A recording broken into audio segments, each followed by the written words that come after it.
फुले यांच्यासोबत त्यांचं लग्न झालं. ज्योतिबा त्यावेळेस 12 वर्षाचे होते आणि सावित्रीबाई ह्या 9 वर्षाच्या होत्या. त्यावेळेस त्यांचं लग्न झालेले. शाळेमध्ये कधी त्या गेल्या नाही. पाठ्यपुस्तक डिजिटल पाट्या आता तुमच्या हातात आहे, डिजिटल बोर्ड आहे, कॉम्प्युटर लॅपटॉप आता तुम्हाला सर्वांना भेटलेलं आहे.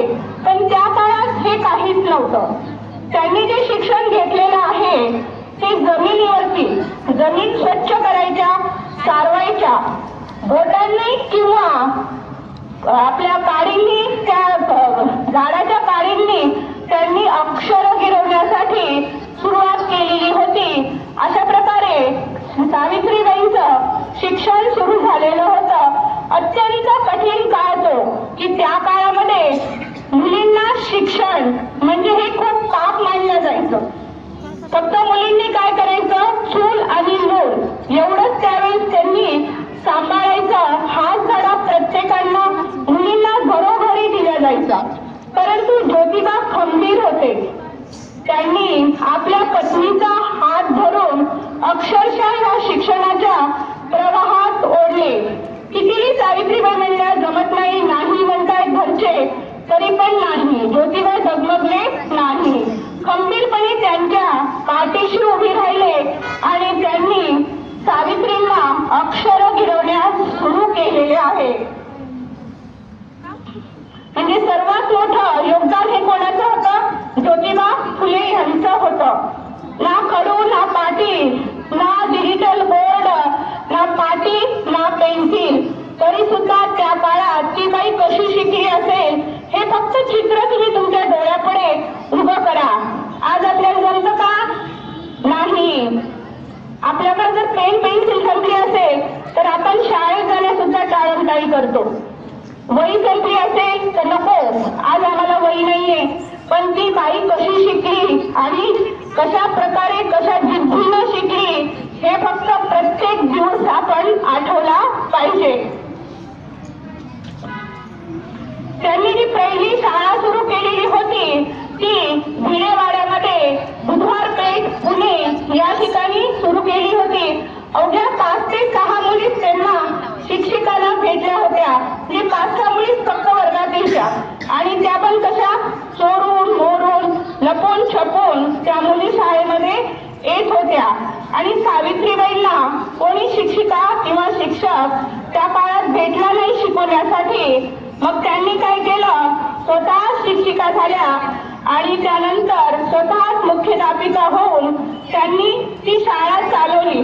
पुढे ज्योतिबा आणि सावित्रीबाईंनी दोघांनी मिळून पुणे आणि पुण्याच्या परिसरामध्ये जवळपास 18 शाळा उघडल्या आणि त्या ठिकाणी मुलींना शिक्षणासाठी घरोघरी जाऊन त्यांनी मुली, महिला, प्रौढ शिक्षिका, प्रौढ महिला यांना शिकवण्यासाठी प्रोत्साहन केले आणि त्यांना शिक्षित केले. त्या काळामध्ये मुलींनी घराबाहेर पडायचं नाही. कुल, व्रतवैकल्य, कुलधर्म, कुलाचार, केशवपण. केशवपण म्हणजे माहितीये का काय? केशवपण म्हणजे माहितीये? केशवपण म्हणजे लहान वयातच मुलींची लग्न होत होती आणि नवरा थोडासा प्रौढ असायचा.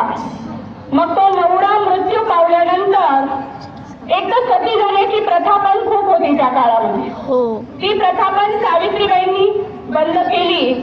आणि केशवपण म्हणजे की त्या काळामध्ये नवरा मृत्यू पावल्यानंतर डोक्यावरील संपूर्ण केस काढून टाकायचे, टक्कल करायचं, एक साधं आपलं एकाच कलरचं पातळ दररोज केस निघायचं, कानात नाही, गळ्यात नाही, ना काही नाही, कोणाच्या समोर सुद्धा जायचं नाही.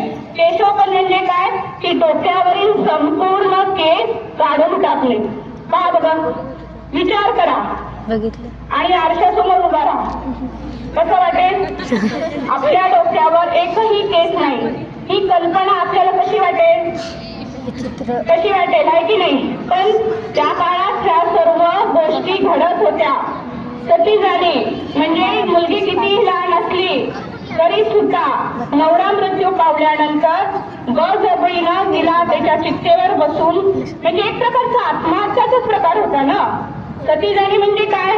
एक प्रकारची ती आत्महत्या झाल्यासारखी होती. तिची इच्छा असो किंवा नसो. तुम्हाला अहिल्याबाई होळकर नाव माहितीये? गुड. ह्यांचं पण आता त्रिशताब्दी वर्ष सुरू आहे त्यांच्या जयंतीचं सुद्धा. आणि अहिल्याबाई होळकरांना ज्यावेळेस त्यांचे पती खंडेराव मृत्यू पावले त्यावेळेस सती जायचं होतं. पण मल्हारराव होळकर त्यांचे सासरे यांनी त्यांना परावृत्त केलं आणि त्या सती गेल्या नाही. त्यांनी मग करोडो जनतेसाठी प्रजेसाठी सती जाण्याचं टाळलं. त्याचप्रमाणे सावित्रीबाईंनी सुद्धा ही प्रथा बंद केली. बालविवाह, विषमविवाह. विषमविवाह म्हणजे नवरी एकदम लहान आणि नवरदेव एकदम मोठा, अशा अनेक चालीरीती, रूढी, परंपरा बंद करण्यासाठी स्त्रियांना एकत्र आणणे, विचारांचे आदान प्रदान करणे असे उपक्रम सावित्रीबाई राबवू लागल्या. यासाठी त्यांनी महिला सेवा मंडळाची स्थापना केली. आज आपण अनेक महिला मंडळ बघतो, पण ती महिला मंडळ कशासाठी स्थापन झाली हे सर्वांना माहितीच आहे. पण त्यांच्यासारखं जे महिला मंडळ आज जरी चाललं तर आज ज्या अनेक घटना घडत आहे त्या माझ्या मते बंद होण्यास बराच फरक पडून जाईल.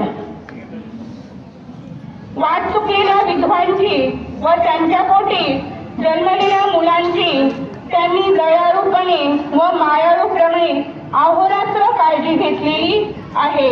अनाथ मुलांच्या माता बनल्या. सर्वात मोठी क्रांती म्हणजे त्यांनी, कारण त्या काळी काय व्हायचं, खूप लहान वयातच मुलींची लग्न होऊन जायची. नवरा मोठा असल्यामुळे, नवरा मृत्यू पावला की ती मुलगी एकदम लहान असल्यामुळे तिला तसंच जीवन जगावं लागत होतं. पण सावित्रीबाई आणि ज्योतिबांनी पाऊल उचललं आणि पुनर्विवाह घडवून आणले. त्यासाठी त्यांनी हळदी कुंकू हा समारंभही सुरू केलेला होता. त्या हळदी कुंकू समारंभामध्ये त्यांनी अगदी जातपात न पाहता, कुठल्याही गोष्टीचा विचार न करता प्रत्येक स्त्रीला हळदी कुंकाचा मान मिळवून दिला. प्रौढ शिक्षण, स्त्रियांसाठी चर्चासत्र, बऱ्याच विषयावरती चर्चासत्र त्यांनी घडवून आणले. सावित्रीबाईंना मूलबाळ नव्हतं. त्यांना मूलबाळ नव्हतं. त्यांनी त्यांच्या कानात वयातील एक मुलगा दत्तक घेतला. त्याचं नाव यशवंत ठेवलं आणि तो खरोखरच पुढं ह्या नावाला जागला. तो डॉक्टर झाला आणि त्यांनी आपल्याच आईवडिलांप्रमाणे गोरगरिबांची, जनतेची सेवा केली. त्यांनी समाजात अशी एकदा काय झालं, शाळा सुरू केली त्यावेळेस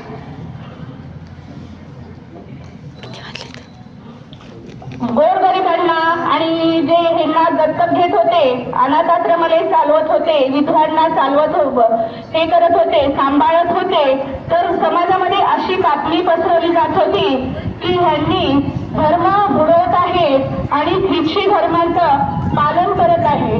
त्यामुळे सर्व समाजातील त्यांनी त्यांना वाईट टाकलं आणि अक्षरशः अनेक प्रकारे त्यांचा छळ झालेला आहे. पण त्यांनी न डगमगताही आपल्या घरासमोरचा पाण्याचा हौद अस्पृश्यासाठी चालू करून खुला करून दिलेला आहे. ठिकठिकाणी अन्नछत्र घडवून मदत सुरू केली. पुण्याच्या परिसरात अनेक प्रकारे ज्योतिबांनी व सावित्रीबाईंनी खूप प्रकारे कामं केली. ज्योतिबाच्या निधनानंतर सावित्रीबाई खचल्या नाही.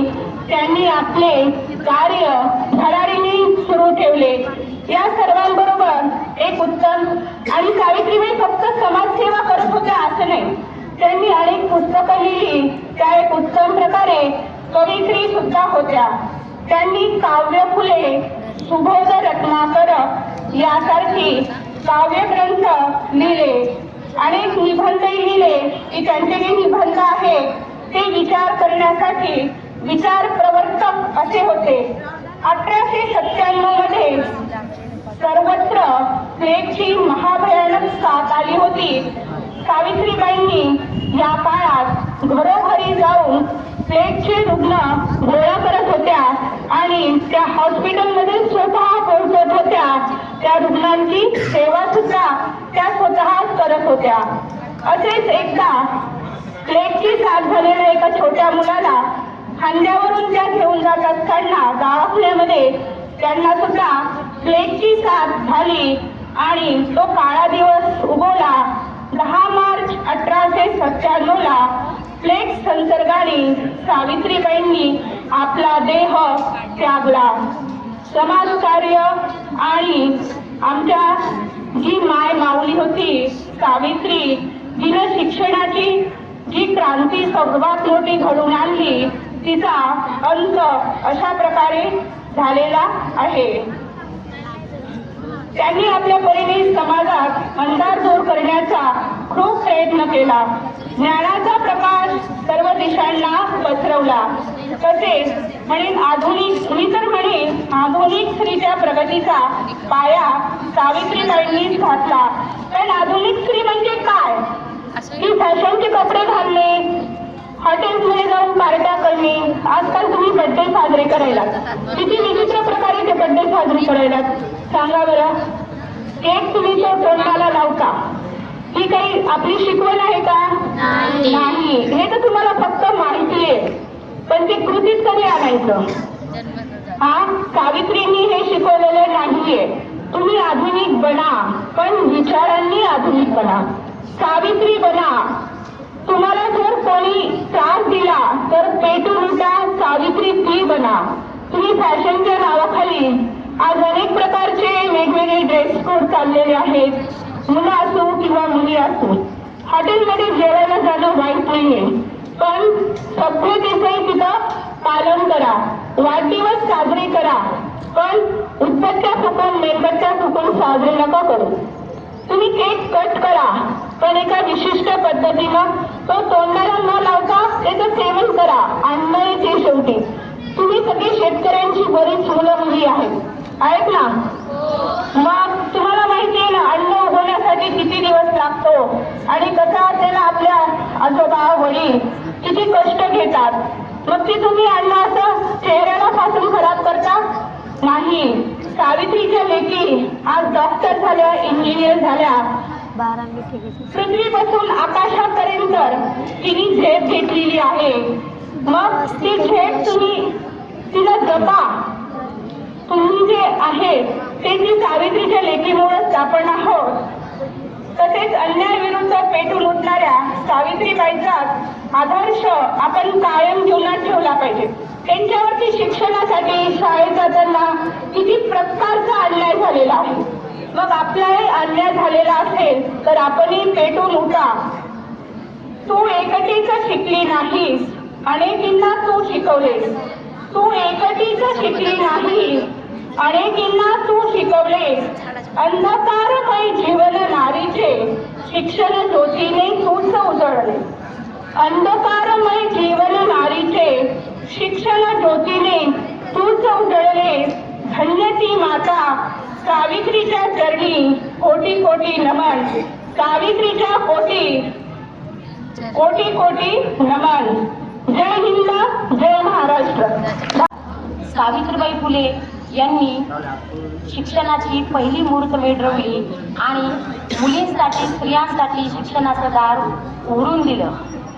पूर्वी भारतीय समाजामध्ये मुलींचं क्षेत्र म्हणजे फक्त चूल आणि मूल इतकंच काही मर्यादित मुलींचं क्षेत्र होतं. मुलींना घराच्या बाहेर जाण्याची परवानगी नव्हती, शिक्षणाची परवानगी नव्हती. स्वतःच्या पायावर उभा राहून काहीतरी करण्याची, कर्तृत्व उभा करण्याची सुद्धा परवानगी नव्हती. तरी सावित्रीबाई फुले यांनी काय केलं? पहिल्या स्त्री शिक्षिका, पहिल्या स्त्री मुख्याध्यापिका व पुण्यामध्ये त्यांनी पहिली शाळा भिडेवाडे उघडली. चिखल मातीचे शेण गोळे फेकले अंगावर समाजाने. चिखल मातीचे शेण गोळे फेकले अंगावर समाजाने. स्त्री शिक्षणाच्या ध्यासाने सहज झेलले सावित्रीने. स्त्री शिक्षणाच्या ध्यासाने सहज झेलले सावित्रीने. सावित्रीबाई फुले यांनी आपल्याला एक खूप चांगली संधी उपलब्ध करून दिलेली आहे. त्यावेळेस जर त्यांनी स्त्री शिक्षणाचा पुरस्कार केला नसता, बोलले नसते आणि तुम्ही मुली इथे शाळेमध्ये आल्या नसत्या तर सावित्रीबाई यांनी आपल्यासाठी खूप काही सहन केलेलं आहे, त्यामुळे त्यांनी जी शिक्षणाची आपल्याला सुवर्णमयी संधी उपलब्ध करून दिलेली आहे, त्या संधीचं आपण आपल्या जीवनामध्ये नक्कीच चांगलं त्याचं फळ केलं पाहिजे, आपलं ध्येय साध्य केलं पाहिजे. आणि या शिक्षणाच्या माध्यमातून तुम्ही तुमच्या जीवनामध्ये जे काही उद्दिष्ट ठरवलेले आहे ते उद्दिष्ट तुम्हाला काय करता येईल, साध्य करता येईल. सावित्रीबाई फुले या ज्या वेळेस पुण्यामध्ये प्लेगची साथ पसरली होती आणि त्यांचा जो दत्तक पुत्र होता यशवंत, याच्या मदतीने त्यांनी जे पुण्याचे एवढ्या मुलांपैकी कोणीच काय असं चालेल घेता का? मॅडम पुढच्या जयंतीला मुलांची संख्या जास्त असेल म्हणून घेता का चॅलेंज? असं ओरडणं म्हणजे चॅलेंज घेणं नव्हे. जो ओरडायलाय ना त्यानं स्वतः बघा स्वतःकडे.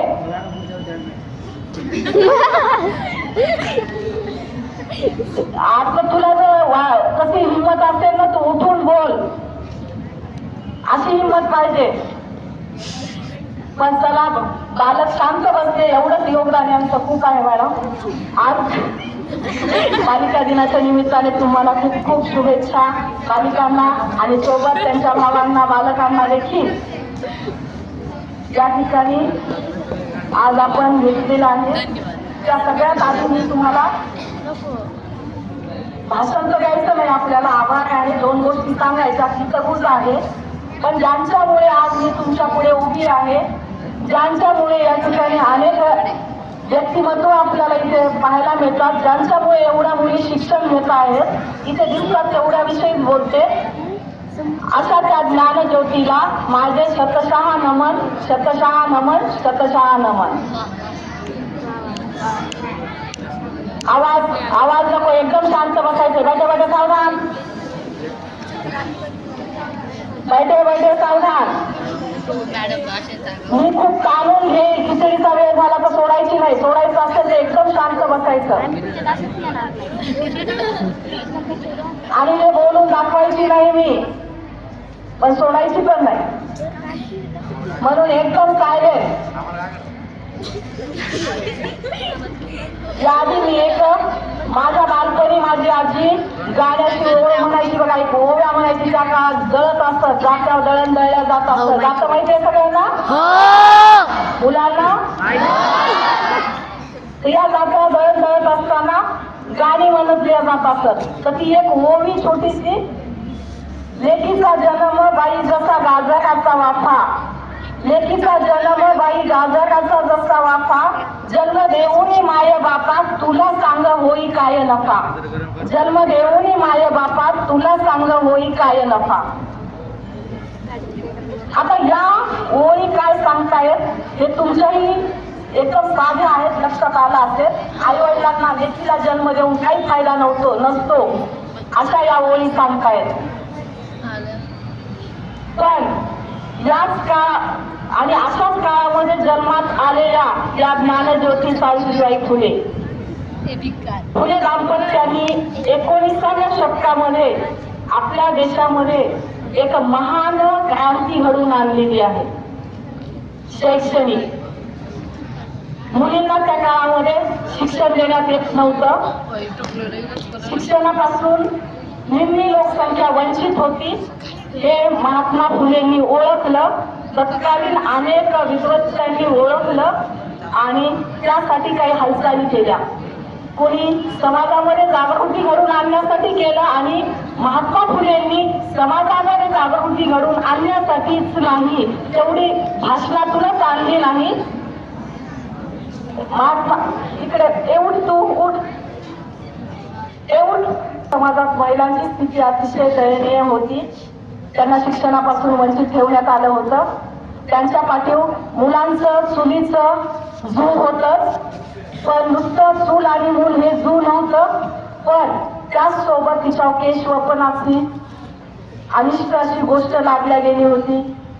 विधवा विवाह होत नसत. आताच मॅडमनी सांगितलं की अगदी निम्म्या वयाचा मुलगा असायचा. मुलगा कसला तो मोठा माणूस निम्म्या वयाचा, आणि अगदी 10 वर्ष वयाची मुलगी तिच्यासोबत त्याचं लग्न व्हायचं.